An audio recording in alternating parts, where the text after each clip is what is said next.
sa pamilya ko. Nanat sa inyo pinula. Sikap. Kasi sila. Yes sir. Gawat Kobe. Sipag ito.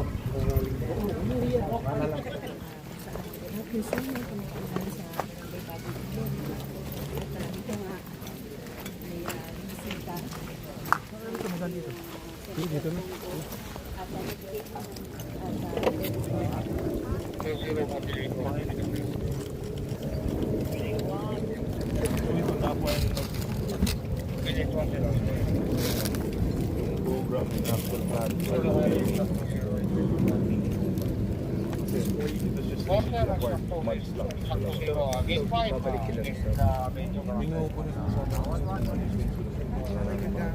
Wala kaming temporary facility.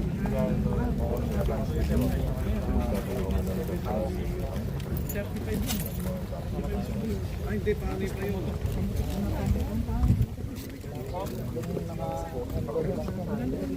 Tabi ng ilog. Paano napatay yung apoy dito? Makapasok yun, no? Dito pumasok yung mga partner. Meron mo dito. Kung na naman masasakit dito.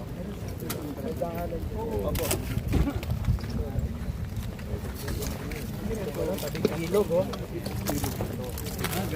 Wala namang nasaktan? Isa lang yung nasaktan. Wala nasaktan. Wala pa. Isa lang ka. May kasalanan ito, binugbog. Kasunto. Bakit? Paano ba nangyari dito? Iwan yata yung sinahin sa kain.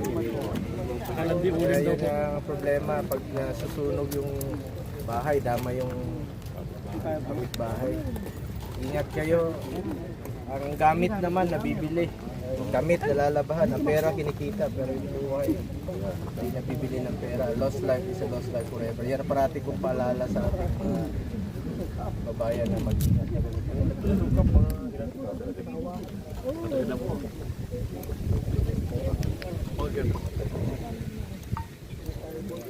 Mga 70s ko territory ko mga families nito. Pero version kasi ito, wala pa ito masyado.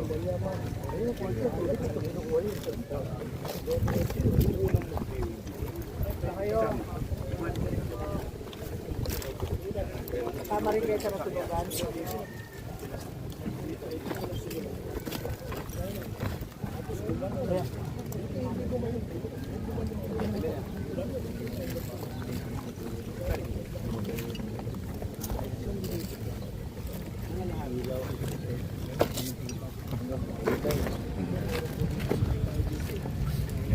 Saan yung evacuation site nila?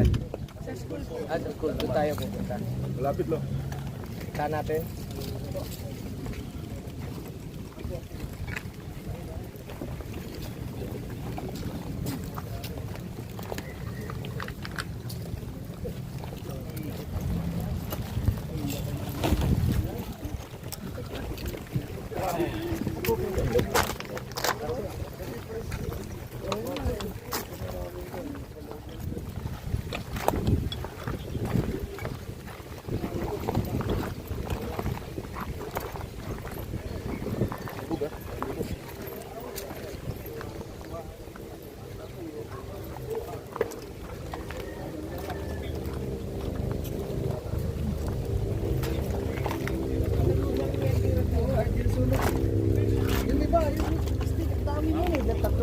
Kanya yan eh, siya ko eh.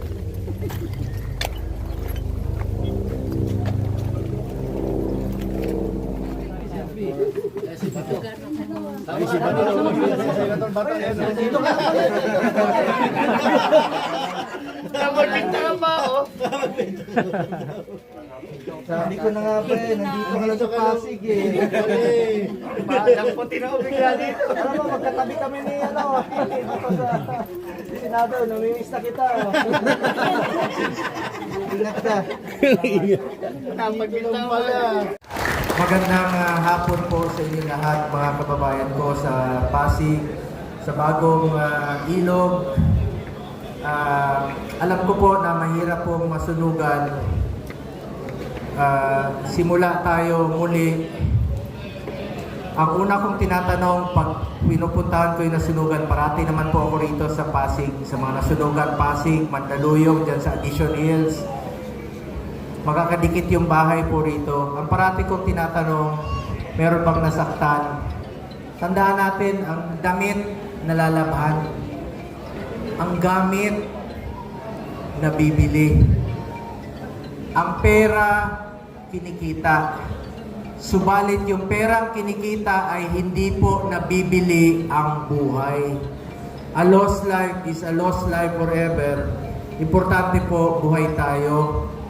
At kanina po, binasa ko yung karton na sinulat ng ating kababayan sa kabila ng busy na schedule na isingit ninyo. Nadalawin kami rito sa kabila ng pinagdadaanan namin. Sana po ay matulungan ninyo kami.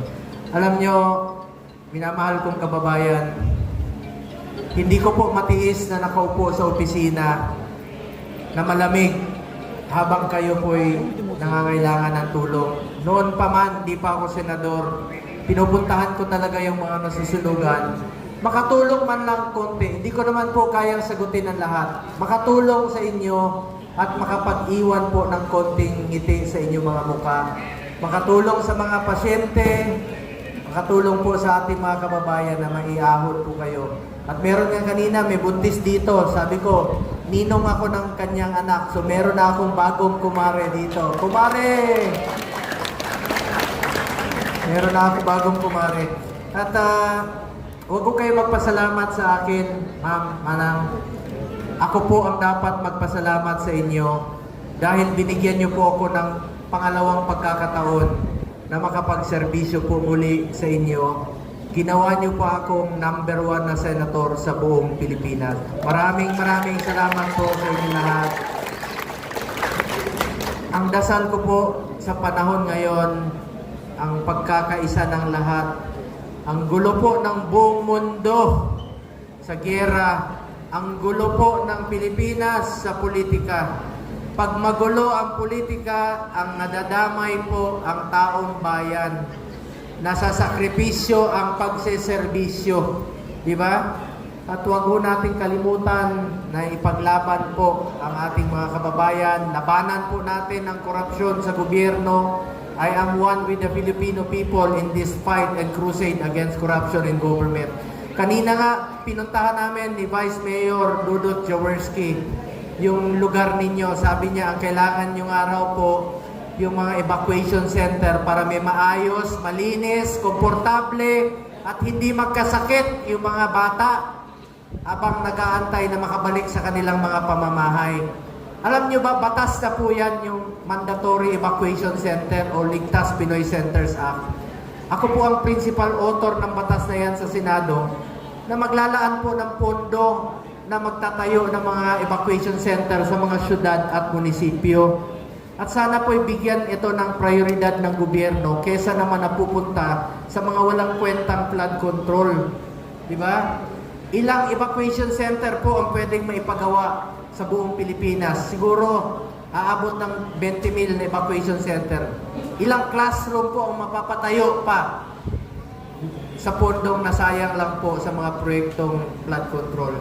Kaya wag po tayong tumigil na labanan po ang korupsyon sa gobyerno at sana po ay makabalik tayo sa ating normal na pamumuhay. Yun po ang aking pinagdadasal sa ngayon. At gusto kong pasalamatan ang lahat ng tumulong ngayong araw na ito. And of course, gusto ko rin po batiin ating minamahal na Mayor Vico Soto. Palakpakan po natin. Ang aking kaibigan, ang ating minamahal na Vice Mayor Dudut Jaworski. Palakpakan po natin. Alam nyo, ang tatay ni Vice Mayor Dudut, isa sa aking idolo. Noon pa man po, alam nyo, hindi pa ako tumatakbo. Nilapitan niya ako noon sa nanood kami ng basketball sa Araneta. Sabi niya sa akin, gusto kitang tulungan dahil alam ko may puso ka na tumulong sa ating mga kababayan. At alam ko ganun rin po si Senator Big J. Jaworski, hindi lang po idol sa basketball po, hindi sa public service po. At pinagdadasal ko parati ang kanyang maayos na kalusugan. Mahal na mahal ko po ang pamilya ni Robert Jaworski, kasama na po ang ating minamahal na Vice Mayor Dodot Jaworski. Palakpakan po natin muli. And of course, Congressman Roman Romulo, ang ating mga konsehal, Councilor Ryan Enriquez, ang aking matagal ng kaibigan. Napakasipag po nitong councilor na ito. Napakabait po. Dati rin po siyang National Youth Commissioner, Chairperson, National Youth Commission Chairperson po noong panahon ni Pangulong Duterte at kabisado niya po ang public service. Napakabait po nito at napakamatulungin po. Councilor Ryan Enriquez, palapakan po natin.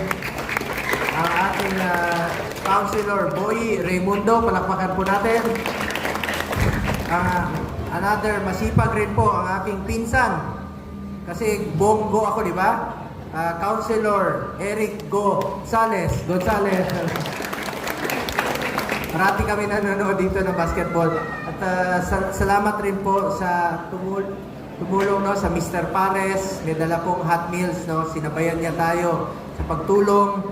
At sa inisyatiba rin po ni Mr. Gabriel Go ng MMDA Special Operations Group. Palakpakan rin po natin. Ang ating mga minamahal na barangay officials, Kapitan Ferdinand Abis, palakpakan natin. Kagawad Cesar Abis, Kagawad Virgilio Inocencio, Kagawad Yam Siri Galliano, Kagawad Michael Esquioco, Kagawad Arvin Banag, Kagawad Vino Intalan Sr., Kagawad Edgar Angelo, State Chairperson Jesse Padit, Kagawad Kobe Felicia ng Barangay Kapitolyo, ang aking kaibigan. Kobe, lalaba pa. At si Barangay Treasurer Ian Malana ng Barangay Ilog, palakpakan natin. At salamat rin po sa Barangay Ilog Elementary School, ang principal, Mr. Manuel Ronaldo, sa pagpagamit po ng lugar. Mr. Jude Cruz, ng Mr. Pares Food, palakpakan natin sila. And Mr. Kit de la Peña, palakpakan natin sa tulong. Mga kababayan ko, ako po isang Batanggenyo na Bisaya. Alam ko sa inyo, maraming mga Bisaya rin dito sa Pasig. Sino sa inyong taga Mindanao? Lakas ng boses. Ayun o.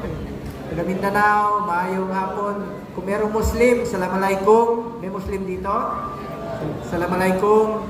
Alam niyo mga Muslim, mahal na mahal po namin kayo sa Mindanao. Walang diskriminasyon doon.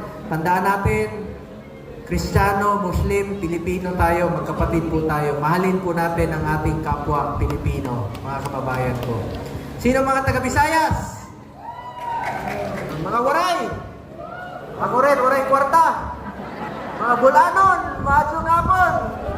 Bisaya. Salamat kayo, ang mga Bisaya. Utang kabubuton, diling kalimtan. Yan ang ugali natin na hindi natin kinakalimutan yung utang na loob, di ba? Kaya nandito tayo tumulong sa ating mga kababayan. Sino sa inyong Ilonggo?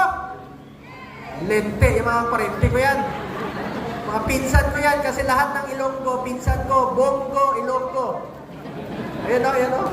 Ilonggo, taas kamay. Lente, ang damo sa parente ko nga rin. Sino po yung mga taga Luzon, NCR, mga Bicolano, marahay na aldaw sa inyo. Salamat po, naimbag na malim sa ating mga kapatid na Ilocano, mga taga NCR. Salamat sa inyo lahat. Tandaan natin, magkaisa po tayo, Pilipino tayong lahat. Kung ano man, kahit sang sulok tayo ng Pilipinas, tandaan natin, magkakapatid po tayo, Pilipino po tayong lahat. Mga kababayan ko, may dala na po akong konting tulong sa inyo. May dala po akong burger. Kumain na kayo? Hindi nyo ako tinirahan. Kumain na. Nag-take out ako kanina ng kalderetang itik at saka dinuguan. Paborito na, sikat daw yan dito. Binalot ko kanina, yun ang kakainin ko mamayang hapunan. At may dala rin po akong mga grocery packs, mga planggana. May dala rin po akong vitamins, may dala rin po akong t-shirt at yung hot meals, no? At huwag kayong mag-agawan. May dala po akong bola, lahat ng pamilya may bola rin po akong may matatanggap kayong bola. At meron rin po akong pambili ng konting ulam lang po sa inyo, financial assistance. Kusang loob po yan. Mula po sa puso ko yan, mula sa sweldo ko yan. Alam na sa...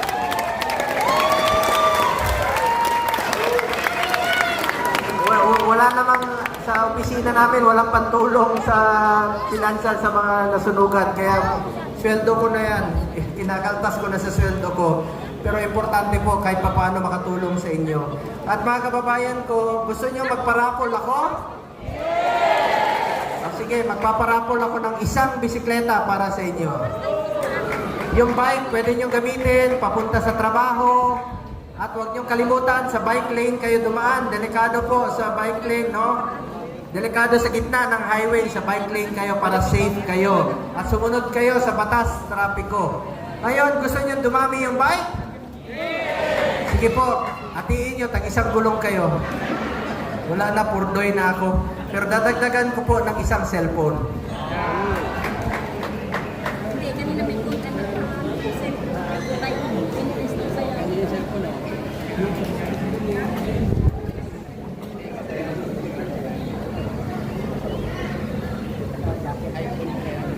Ito, pwede nyo gamitin sa pagtatrabaho. Ginagamit nyo po ito sa inyong pag-aaral rin po. May dadagdag pa po ako na sapatos sa panglalaki at sapatos sa pangbabae. Ipaparapol ko rin po. At isang relo, ipaparapol ko rin po. Yun po, mga kababayan ko. Oh, nakadamit pa siya. Oh. Nasunugan din. Ang cute no, nakadamit. Ha? Tanod rin. Kanina may nakita rin ako. Alagaan po natin ang ating mga aso, mga pets natin. Mahalin po natin ang ating mga pets, ha? May mga ano rin yan. Alam nyo, may mga naramdaman rin yan. Kaya mahal rin tayo. Mahal nila yung mga amo nila. Mahalin rin natin ang ating mga alaga. Mga kababayan ko, gusto ko lang po mag-report sa inyo bilang inyong senador sa loob ng 6 na taon since 2019. I have authored 25 laws. I have principally sponsored 95 laws, including upgrade ng mga public hospitals. At I have co-authored or co-sponsored 197 laws. At wala po akong absent sa Senado sa loob po ng 6 na taon. Puro po ako trabaho, mga kababayan ko. At sipag, pagmamalasakit at serbisyo po ang pwede ko i-alay sa inyo. Bilisan ko na lang po, chairman ako noon ng health, ngayon vice chairperson na lang po ako. 3 po ang aking naging prioridad. Alam nyo naman po yon: Malasakit Center, Super Health Center at Regional Specialty Center. Meron kayong Malasakit Center dito po sa Rizal Medical Center. Para po yan sa Pilipino, karapatan nyo po yan. Huwag ho kayo magpasalamat kahit kanino dahil pera nyo po yan, karapatan po ng bawat Pilipino yan. Pangalawa po, Super Health Center. Yung mga check-up, YAKA program, dyan ako kayo magpapacheck up sa mga health center. Pangatlo po, ito napakahalaga. Ako po ang principal author nito sa Senado, yung magtatayo ng mga regional specialty center. Ano po yun? Yung mga heart center, kidney center, neonatal, ilalagay na po sa mga existing DOH hospital. Halimbawa, sa Rizal Medical Center, meron kayo neonatal, eye care, dermatology. Alam nyo, sa loob ng 5 taon, lalagyan dyan ng mga geriatric care, brain and spine, mental health, and toxicology para hindi nyo na kailangan bumiyahe sa malalayong hospital. Yan po ang sa Regional Specialty Center. Chairman po ako ng Committee on Sports since 2019. Dati, kulela tayo sa Olympics. Ngayon, meron na tayong gold sa Tokyo Olympics. 1 at 2 gold sa Paris Olympics. Get into sports, stay away from drugs to keep us healthy and fit. Ayaw kong masayang yung inumpisahan ni Tatay Digong na labanan ang kriminalidad at ang iligal na droga. Kaya sports itong akin. Gusto kong ilayo ang mga kabataan sa masasamang bisyo.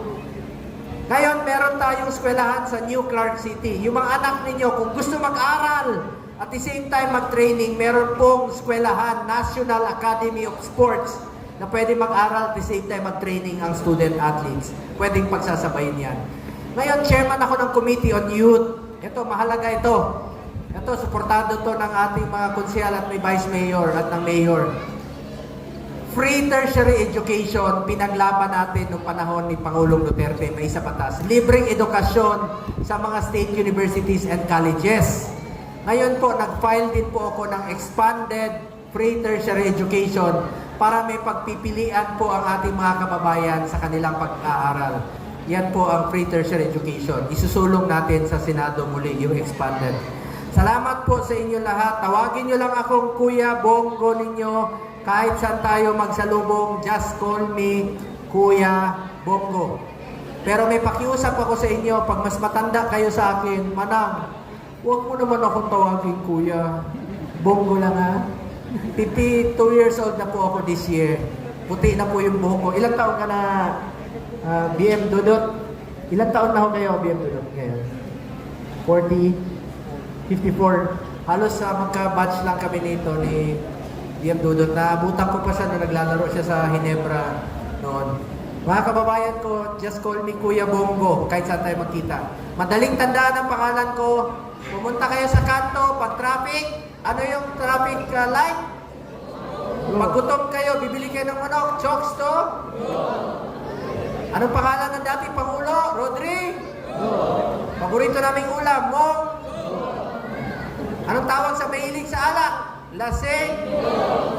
Hoy! Mga lasengko, huwag kayo magmaneho. Pag nakainom, delikado yan. Pag may nangyari sa inyo, ako na naman maalala nyo, pag kayo ay na...